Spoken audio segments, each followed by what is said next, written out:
Hello everyone! In this video I'll be translating and summarizing the latest Urdu broadcast by Samina Pasha to make it accessible for our English-speaking audience. Let's go through the key developments and insights in Samina Pasha's words. This is the fourth Eid that Imran Khan has spent in jail continuously, and he has not been allowed to offer Eid prayers on any of them. There has been a lot of criticism regarding this.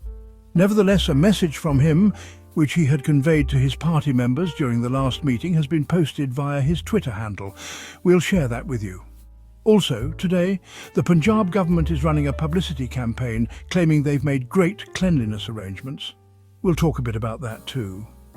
And we'll also discuss the overall atmosphere in the country right now, so all of this will be covered in this vlog. I request you to subscribe to the channel if you haven't already. Today is Eid-ul-Adha. And as I've said before, no matter what the occasion is in Pakistan, whether it's a major sports win, New Year, Eid, or even, God forbid, a war, the most talked about personality on Twitter timelines and social media is Imran Khan. It's the same case this time as well. Just like the past four Eids, people are once again missing him the most today. Since last night, I've seen that almost every second message on the timeline is accompanied by his picture. People are paying tribute to him in their own ways, missing him and wishing him Eid Mubarak. Even though obviously those wishes won't reach him directly, people still consider him their leader and love him deeply. So they can't forget him on any occasion. In fact, they remember him even more on such days. That's why there is constant discussion about him on the timeline. And this is a response to all those who think Imran Khan can be minus Eid or that he is finished. Look at this. On every major event, he is the most discussed personality in Pakistan, despite not having appeared publicly in 2 years, and despite not being in direct contact with the people. Still, the conversation is all about him. So today, the first news that came out was once again that he was not allowed to offer Eid prayers. He is alone in solitary confinement in Adiala jail, even on the day of Eid. It's a very sad and shameful thing. In a Muslim society, even if you have animosity, this level of hostility is shocking. We've seen oppression before, we've seen authoritarian eras, but this level of fascism, where a person is not even allowed to offer Eid prayers, is a new low. Eid prayer is a basic right of every prisoner. They're not even being granted that right. The only fear the authorities seem to have is that if Imran Khan joins other prisoners for Eid prayer, there will be slogans and a rally-like situation inside the jail, seeing him among them. That fear prevents them from allowing him to join communal prayer. The goal seems to be complete isolation, not even allowing him to meet family. And we all know Eid is about being with loved ones, sharing joy and connecting with others. But isolating someone like Imran Khan, who is missed and prayed for by millions, is truly a petty and low act. These are cheap tactics, signs of small-mindedness. Even if you have enmity, at least have the decency to maintain some honor. But what we see is the opposite. This time the excuse was security reasons. Sometimes they say he was asleep and didn't come even after being informed. These excuses are just lies. Everyone knows that someone in solitary confinement would want nothing more than to pray Eid with others. So it was expected that they wouldn't let him offer Eid prayer again this time. And not just him, other political prisoners of this fascist regime are being treated the same way. It's very tragic and disgraceful. Even in non-Muslim societies, religious freedom is granted, but in a country founded in the name of Islam, this kind of treatment is beyond comprehension. Still, Imran Khan's Eid message was posted on Twitter. He said, "Today is Eid-ul-Adha, whose essence lies in making heartfelt sacrifices in the way of Allah. Given Pakistan's current situation, the greatest sacrifice is to rise for the truth. Standing up for truth is the highest form of jihad. Pakistan's problems can only be resolved when this nation is ready to make any sacrifice for real freedom. I, along with other political prisoners, am undertaking this jihad with this very intention." Maulana Rumi said, "God gave man wings, he should not crawl like ants." For us, this is a guiding light. So that was Imran Khan's message for today. I also read somewhere, though I haven't confirmed it, that 3 or 4 new suits were sent to him for Eid. Whether they reached him is unclear. But even if they did, what would he do with them in solitary confinement? It reminded me of a verse, Where shall I go wearing new clothes? And for whom should I dress my hair? That sums up his situation.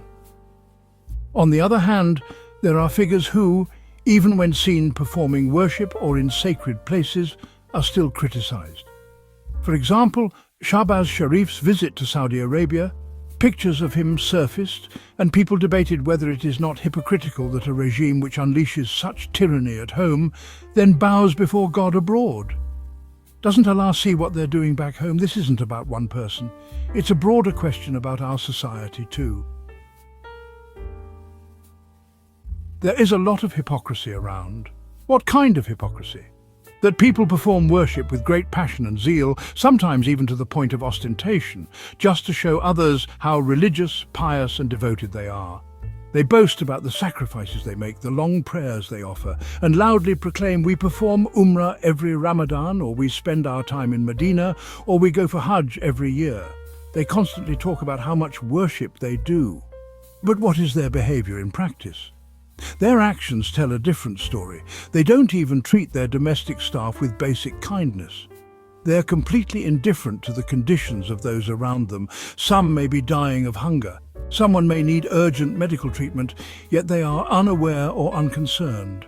In their businesses, they may be cheating in weights and measures, defrauding people, stealing others' wealth, engaging in corruption or lying. And in doing so, they're harming others. They may be involved in land grabbing, oppressing others, unjustly taking people's rights in any form. So if someone is doing all this, then no matter how many times they perform Hajj or Umrah, no matter how many times they prostrate before Allah, do you think Allah will forgive everything? Allah has made it very clear as far as the rights of Allah or huququllah are concerned. If you've made mistakes in worship, missed prayers, didn't fast regularly, didn't perform Hajj despite being able to, or didn't pay zakat properly, these are between you and Allah. Allah may forgive you for those if He wills. But the rights of people, huquq ul ibad, those are between you and the other person. Allah will not forgive you for those until the person you wronged forgives you. So if you've caused someone harm, taken their rights unjustly, Allah won't forgive that until that person does. That shows the immense importance of the rights of others. But unfortunately in our society, this matter is completely ignored. People earn wealth through corruption without remorse, then dress in pristine white robes and claim they are pious, God-fearing people heading for Hajj or Umrah. But Allah says that such acts of worship which are done merely for show will be thrown back in your face. Allah doesn't need your performative worship. Instead, be truly God-fearing. Along with that, be kind to Allah's creation. Don't be unjust, whether knowingly or unknowingly. And if you do make a mistake, at least seek forgiveness. But to go perform Hajj and Umrah using money gained through corruption, and to create an impression that you're a pious person, that has no value in the eyes of Allah, this is between Allah and the individual. But when it comes to your dealings with others, remember the consequences are severe. Whether you wrongfully harmed someone even as minor as pricking them with a thorn or went as far as committing murder, you will have to pay the exact price for it. No more, no less. And there won't be any biased judges like Qazi Aminuddin or Qazi Faiz Isa or Afridi courts over there. The judge on that day is the supreme judge, the one who will not wrong you even by a hair's breadth. But he also won't forgive you unless justice is served. You'll get exactly what you earned, no more, no less. So keep that in mind. This was part of an ongoing debate I've been reflecting on. It's a tragedy of our times that people think if someone makes it to a sacred place, they must be truly righteous. That's not necessarily true. The Kaaba, after all, once housed over 300 idols. It is indeed a sacred place, Allah's house. But that doesn't mean everyone who reaches there is automatically righteous. Only Allah knows who He is truly pleased with, who He grants leeway to, and why. No one has a guarantee that going to such a holy place automatically absolves them of all sins. Everyone will have to answer for their deeds. Now, a small comment about Eid al-Adha. Many people perform Qurbani, or sacrifice. And often there are complaints about the mess and remains. But this time, in Pakistan, I've noticed the situation has significantly improved. Especially in major cities, such problems are not visible, and cleanliness is being well maintained. There's been a campaign since last night claiming that since Maryam Nawaz's government has taken over, everything is being handled impeccably, with no remains seen, everything cleaned up. But first of all, last night, no remains could have been seen anyway because Qurbani starts after Eid prayer in the morning, not before. Secondly, rosewater was sprayed on roads last night. What was the need when there was no bad smell yet? Today as well, they are holding press conferences with big shopping bags, boasting about the arrangements. But handing out plastic bags for meat collection isn't something new. Even during Shahbaz Sharif's and Pervez Elahi's time, this used to happen. I've spent most of my life in Lahore, and I've never seen a situation where animal remains were scattered on the streets with foul smells or blood everywhere. Even during Usman Buzdar's tenure, arrangements were generally decent. There has always been an existing system. Municipal committees and relevant departments have done their jobs, so it's wrong to act like this is the first time proper arrangements have been made. But of course, these people want to take credit for everything, even for the creation of Pakistan itself, so why not for garbage removal too? This time the portrayal is as if it's the first ever clean Eid. That's simply not true. While it's possible some areas are lacking, in major cities of Punjab I've always seen things managed well.